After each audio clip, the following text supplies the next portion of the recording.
everybody, welcome back to Record-ology and welcome into the Vinyl Nation. Thank you so very much for supporting this channel. I really appreciate each and every one of you. So, I love the concept of a Soundburger, sort of portable, tiny turntable. And I've had a couple of different Crosley units, and I've reviewed them here on this channel. But my first generation Revolution from Crosley looks awesome. It transmits it transmits FM. It's got cool features, but it's got this wow and flutter issue on, I think it's the larger discs, or is it the smaller? Anyway, it's got a wow and flutter issue. It's been a while since I've even pulled the thing out and played with it, but I wanted to get to the bottom of that, see if I could fix it. Anyway, you're not gonna wanna miss this.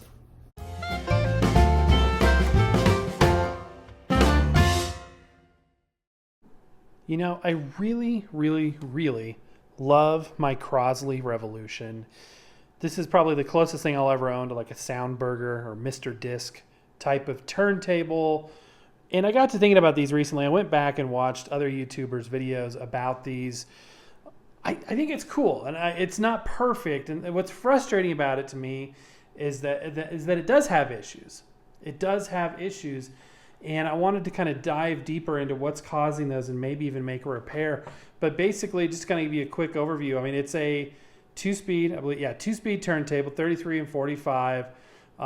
It's battery operated, and the Crosleys are really cool because they also transmit FM. So you can use this to transmit to speakers. Otherwise, it's got a little speaker built in there. You can wall mount it if you wanted to. They don't make these anymore. This was the first gen. They made 2 generations, this one and then the secondary ones that came in different colors.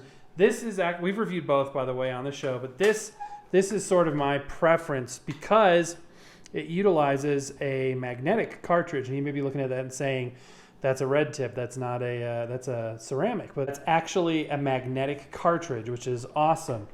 So literally you can play 12-inch records, 10-inch records, and anything smaller.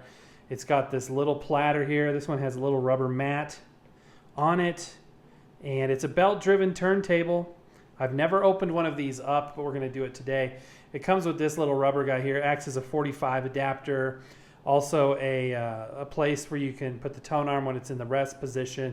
And I believe even with a larger record, you can use that as a stabilizer. So let's verify a few things. I haven't had this on. I have literally had to dust it off before the show today. So I have not had it on for a while. I've got batteries in there.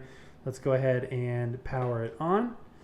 And I want to kind of take a look at the speed. What speed do we select? This has to be 33. Not as bad as I would have thought. It's a little fast, but it's not terrible. The speed is actually not too bad. So that's cool. So we know that the speed is decent. But what I remember from this thing is it's got an amazing amount of wow and flutter, especially on larger discs. Let's put a record on here. This is Emil's telegraphic transmission device. I don't think we've played this one before, but let's go ahead and just play this. It's a very small speaker and it sounds like it. It's a very tinny speaker. But actually the wow and flutter on this is not half bad. It is designed to be I think it's cool. It's very cool. And you know, with something with this small of a form factor, you can obviously take it with you. It's got a little handle on the back. I don't know if I showed you the back. Let me show you the back. Put this over here. And on the back here, you've got USB, you've got a line output, headphone jack. So this is a great little portable if we can get the speed consistency issue. Now, I'm recalling now as I'm speaking out loud that the issue was on the smaller records, not the larger ones. So the larger ones seem to be doing, you know, better. And I think it's because they're heavier, they're bigger, they have better mass inertia than a small, lighter record does. Because it's suspected this probably has a very cheap plastic platter, so there's not much inertia there. So any of those speed fluctuations and abnormalities of the motor, which there will be those, get translated into wow and flutter. So let's try it with a small disc. Okay, this record is also 33 RPM. This is from a band called Jeremy Money. And well, his name is Jeremy Money, and he's got a band, and it's great music. So let's go ahead and listen to this.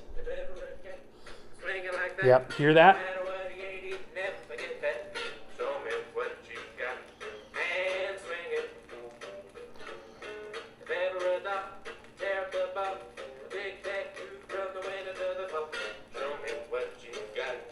So it's definitely got issues with the wow and flutter on the small records. So I'm assuming, again, everything is so lightweight there. That was even with the stabilizer in place, everything. So I was looking for an excuse to tear this thing apart, and we've got it. So let us go ahead and flip it over and have a look. Okay, so I'm really interested to see what this thing looks like on the inside. I've seen the Soundburger on the inside, but I've never seen inside a Revolution. So let's have a look together. I've loosened the screws. Hopefully enough. Okay, give them a little bit of a wiggle there. And there we go. Okay, so this, I don't want to rip any wires out, obviously, so I'm going to be very, very careful and rotate this around. Well, that speaker is not much more than the kind you find in a greeting card. It is tiny. Lots of glue under here. Lots of glue. We got one circuit board. We've got that typical sort of JYK motor. And I don't see what I'm looking for in terms of the actual belt and mechanism. That's going to be under here. So I wonder, maybe I need to go top down. I did notice some screws there, but while we're under here, my friends, there is a look. Let's look at this chip there. Let's see whose name is on this chip. Can you guys read that? Good, because I can't. All right, so we've opened it, but on the wrong side. So let me go ahead and put this side back together, and we'll go in on the top. So here's the platter itself. I removed the tiny platter mat, which is cool. It's just plastic. That's not metal. And there are 3 screws, so we'll go ahead and take those apart. Unlike the second-gen Revolutions, the actual spindle, the actual center does rotate. I remember when Techmoan did his video on the second-gen Revolution, he was dismayed that this thing was a hard plastic, unlike the rubber flexible version of this and the Soundburger. And he deduced that the reason why was because it sits loosely around a non-rotating spindle. So that was definitely interesting. So these tiny, tiny little screws, and boy, is that reflective. That's like a mirror. So let's go ahead and see what's in here. I mean, it's going to be a belt. But can we get to it? Is this... Hopefully we won't have to go back in the other side. But all right, here we go. Yeah, sort of a decorative platter. The sub platter is this piece of plastic right here. Very interesting. And then you've got the belt, which is super, super close to it. I mean, I don't see what else you could do. Oh, I have the batteries out. Let me put the batteries back in and play with it while the cover's off. Okay, so batteries are back in. It is on. I mean, I don't know what else I could do to make this play smoother. Let's put a record. Let me put the record on straight on the sub platter there. This may just be a lost effort here, but I want to give it a try anyway. Oops. Remember to take the stylus guard off. Oops.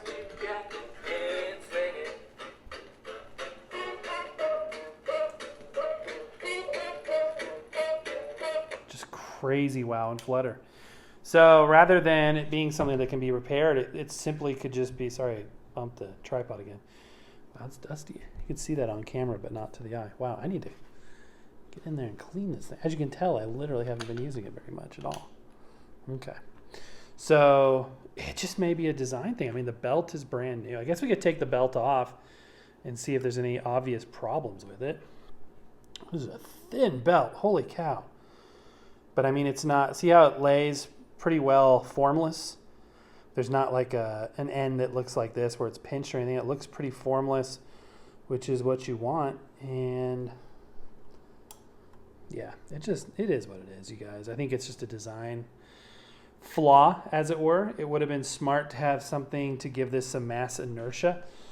At least with the platter itself, having this be really metal would have probably immensely helped. So perhaps I could go to like, you know, Lowe's or Home Depot and get like a little metal disc with a hole that fit around that, and perhaps that would add some inertia.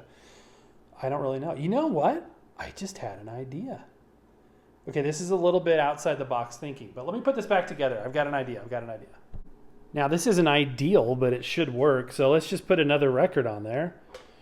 I mean, we've demonstrated before that that gives us the mass inertia needed. Just put this bad boy right on top. Genius, right? Let's see. You guys heard what it sounded like before, so let's see here.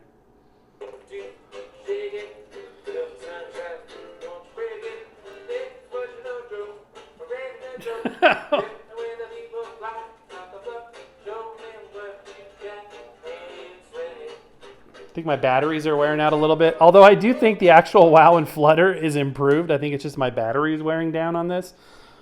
So anyway, there's a little bit of a workaround, perhaps. It is frustrating, though. I mean, I love the design of this thing. I want it to work fine. I'll have to play around with this more. Maybe a heavier disc.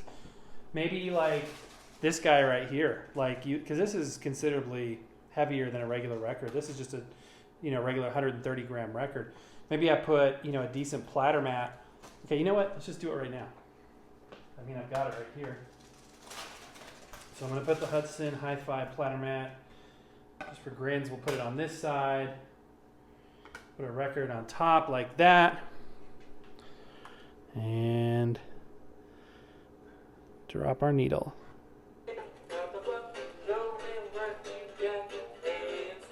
Seems to work. That motor's slowing down. Yeah, it's definitely these batteries. That's what I don't like about battery powered stuff. It just slowly goes down, especially on like tape players and stuff where you don't know when it's starting to lose power. But anyway, there you go, guys. An interesting look inside and outside of the Crosley Revolution Gen 1. Okay, guys, and that is going to do it. I just want to say again, thank you so much for supporting this channel. You guys mean the world to me. Thank you very, very much. But that's going to do it for today. Happy record hunting. We'll see you next time.